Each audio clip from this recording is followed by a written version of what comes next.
Hi guys, and welcome back to another episode of In the Club presents At the Club.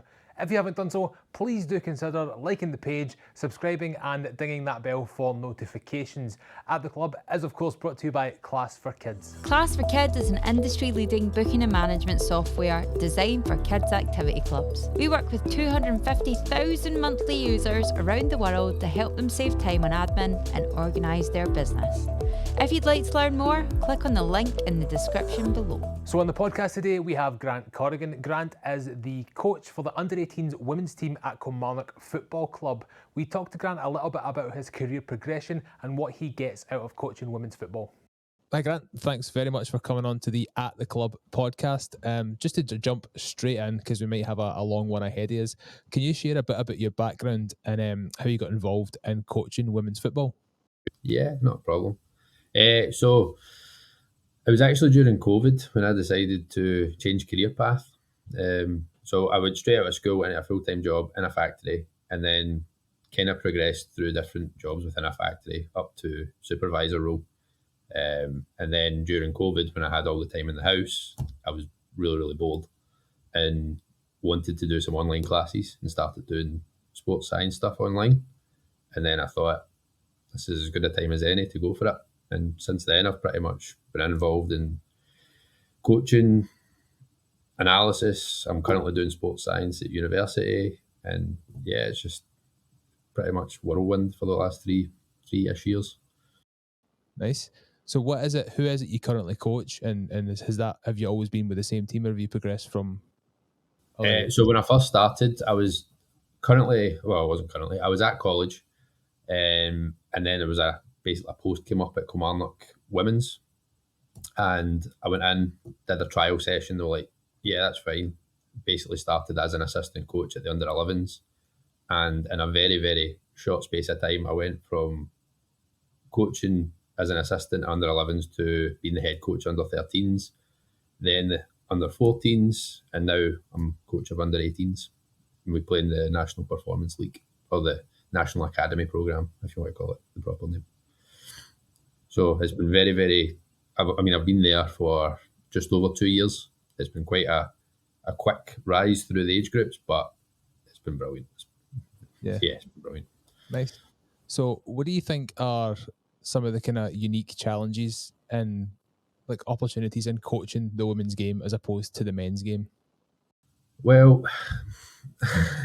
without going into a big long-winded rabbit hole, there is stark differences between the two.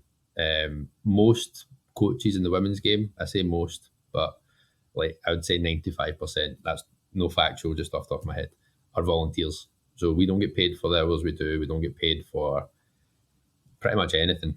And we pay our own fuel to get to games, etc., etc. There are bigger clubs who pay their coaches, but 95% of them are volunteers.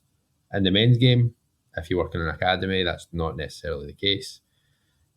So that's just from the coaching point of view, but for the player point of view as well. The women's game in Scotland is still a fair bit behind the men's game in terms of sports science access, physio access, all that sort of stuff. So there is challenges there is barriers, but as a coach, it's kind of your job to be as inclusive and give them the best opportunities you possibly can within your means, if you know what I mean. Yeah. So where do you see any sort of, if you can envisage the next kind of 5 years of coaches at your level, what would you like to see from them? Realistically, obviously, the kind of the big conversation is we'd like to see it on par with the men's game. But where would you like it to be, kind of realistically, in the next 5 years? Well, I do believe it is making strides forward every year. It's not as if it's just standing still. I mean, there's constant meetings. I'm obviously speaking to people at Kilmarnock. There's constant meetings going on with heads of the SFA, SWFA, about how to take the game forward. So there is progress, and it's just it'll be steady.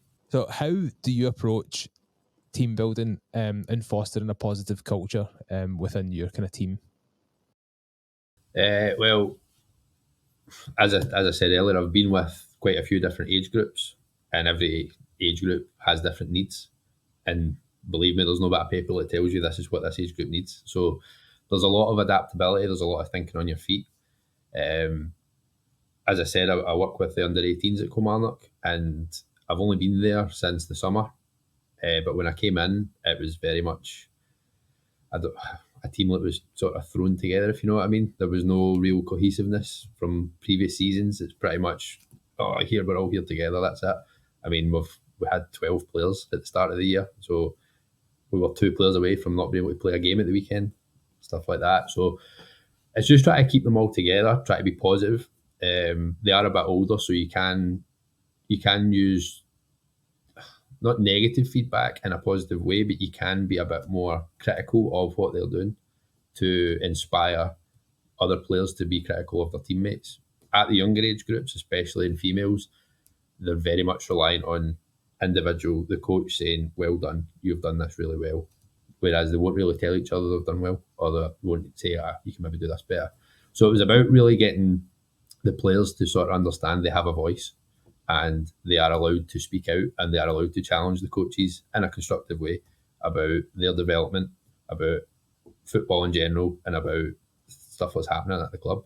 Because they are under 18s, some of them are adults, some of them have jobs. So, I mean, it's quite a weird dynamic. You've got people who are 16, 17, and we've got a 14 and 15-year-old who's in 4th year at school. So there is a weird dynamic there. But it's about identifying the leaders, not just because of age, but actual personality. Not necessarily playing on the leaders, but if you can get the leaders on your side, that's massive in terms of building a culture. And then just keeping it positive. Just try and not be too negative on them, not be too harsh on them all the time. It's their journey in football, it's not mine. So yeah, just try to kind of push them to be creative, step outside the box, really. And if people deserve praise, give them it. If not, then choose your words wisely, and players will play. The players will play for you. That's all you're looking for. And then if they play well, tell them. That'll build your culture. Yeah, nice. Aye, so it's just about building that place that you can people feel as if there's like a safe space to be constructive with each other, and it's not about tearing them down. It is about like giving them kind of building blocks to make the team better as a whole, sort of thing, and then bring their own kind of identity and personality to it. That's good. That's good to hear. That's I think what you'd like to hear from a team, giving them that kind of platform to be critical of themselves and be critical of each other. Absolutely. There's no point in me going to a session and saying, this is how you play football and this is what you're going to do. Do not do anything else other than this. Nobody's going to learn anything. I'm not going to be a better coach by doing that, and they're not going to be better players. So give them the freedom. It's their game. I think that was quite a learning curve for that team. See, because they were just sort of thrown together, and then I'm coming in and I'm like, right, this is how I think we should play. This is what we're going to do to get there. And they're all looking at me like, right, okay, I've never played that way before. And they've bought onto it. They give 100% of training, and then they go out and play at the weekend. And I'm not going like a dafty the sidelines. And I just let them play. Nice. I like to hear that. I like to hear it's kind of nice to see you and hear that you and the team are kind of like on this upward trajectory in your own individual ways. You're kind of like growing and learning and figuring out what works for you as a coach and what doesn't work for you at the same time. They're working, finding out what works for them as players and teammates and what doesn't. So it's nice to see that or to hear about that sort of dynamic. And you just kind of like hope it's more widespread than as widespread as you would hope it would be. Yeah. So you've kind of just answered this as well. I don't know if you want to touch on any highlights that you missed, but highlighting any sort of like key skills and qualities you think are like crucial for success in women's football. Being adaptable, one of them, 100%. I mean, obviously, I'm a male. I don't know, like, different stages of a female's life, and they're trying to play football, they're trying to go to school, they're trying to do exams, they're trying to do all these different things, and it's just being aware of that's also going on outside of the pitch. So just because somebody might be having a bad game, there's many reasons why somebody can be having a bad game. So this is probably applicable to the men's game as well, but it's not just like the football should be a release for them. Like football should be a getaway from exams, from whatever's going on at school, whatever. So just being adaptable to that. Obviously, we are trying to push performance because of the environment I coach in. It's not a community club I coach in, it's an academy. So we are trying to get players ready to play first team football for Kilmarnock women. So there is an element, there is a line, but it's understanding where that line is between you must do this and right, this is football, go play. So I hope I'm not contradicting myself there, because we do have a structure to which we stick to, and then as they progress through the academy and then they get to under 18s, we're one step away from the first team at the minute. So my role as a coach is to get them ready for the first team. So that's when the detail comes into it. So some of these players that I'm working with just now, the detail that we need to coach them in, just in terms of body shape, like how to receive the ball, what to do if this defender does that. Like, I could speak for hours about that, but the detail they need, but also the freedom to go and experiment that. It's just be adaptable, be open to ideas, and just nothing will ever catch you. Don't let anything ever catch you by surprise. Because just try and be ready for everything. Because you will. In the last 2 years, I've been hit with everything from players, parents, different coaches, and it's like, all right, okay, I've never had to deal with that before, but here we are. Yeah. You just need to go on with it. It's about the players, it's not about me. So Yeah. we need to do the best for them. In your experience, what impact does coaching have on the overall development of female players, both on and off the field? As a coach, I don't think I'd be the one to answer it. I think I'd like to ask the players that. But I know, see, if I went tonight and said to any of them, like, oh, what do you think of that? They would just look at me, they wouldn't give me an answer. Like, they would just stare at me. So, me, I always say it, I just put cones on the pitch. It's up to the players what to do with it. If you know what I mean? I'll design the drills, I'll design the sessions, and I'll motivate them, encourage them. I'll give them all the information and detail they want, but it's up to them what to do with it. If they want to make it to the first team, they're going to have to push themselves. They're going to have to do this. They're going to have to do that. So, again, sort of circling back to what I said earlier, I could stand at the sideline and say, do this, do this, do this. I don't think I'm going to have a very positive effect on them as a person.